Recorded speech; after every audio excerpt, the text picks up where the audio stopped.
विचार करा, नवऱ्याचं काय झालं असेल. बायको, हॅलो, कुठे आहात? नवरा, ऑफिसमध्ये. आणि तो? बायको, मी हॉटेलमध्ये. तुमच्या मागे. मन्या सासरवाडीला प्रवचन ऐकायला जातो. प्रवचनकार, ज्यांना स्वर्गात जायचं आहे त्यांनी आपला हात वर करा. मन्याची सासू आणि बायको हात वर करतात, पण मन्या हात वर करत नाही. प्रवचनकार मन्याला विचारतात, तुला स्वर्गात जायचं नाही का? मन्या, एकदा का या दोघी स्वर्गात गेल्या की माझ्यासाठी हाच स्वर्ग आहे. आधी माझ्या मित्राला साधा चमचा पण धुता येत नव्हता. मी त्याला सल्ला दिला, लग्न कर. आता त्याला भांडी घासता येतात, शिवाय लादीही पुसता येते. बायको आली प्रगती.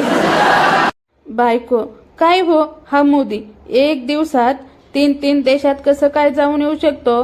नवरा, सोबत बायको नसेल तरच हे शक्य आहे. माणूस 3 काय 4 देशात पण जाऊन येईल. नाहीतरी बायको सोबत असेल तर डीमार्ट मध्ये संध्याकाळ होऊन जाईल. काय हो, मी काय म्हणतो, कुणाला भेट म्हणून पाकिटात प्लॅस्टिकची पिशवी दिली तर 5,000 रुपये दिल्यासारखे वाटतील का? एक पुणेरी शंका. शिक्षक म्हणतात, मला सांग ताजमहाल कोठे आहे? विद्यार्थी, आग्रा. शिक्षक, चुकीचे, ते सोलापूरमध्ये आहे. सर्व विद्यार्थी विचारात पडले आणि गोंधळून गेले. ही बाब विद्यार्थ्यांनी आपल्या पालकांना सांगितली. दुसऱ्या दिवशी सर्व पालक शाळेत पोहोचले आणि शिक्षकांकडे तक्रार करू लागले की तुम्ही मुलांना का चुकीचे शिकवित आहात.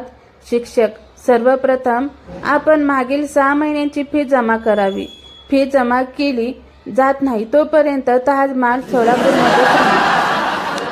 संध्याकाळी मन्या घरी येताच बायकोची कचकच सुरू होते. मन्या, अगं मी दिवसभराचा थकून घरी आलो आहे.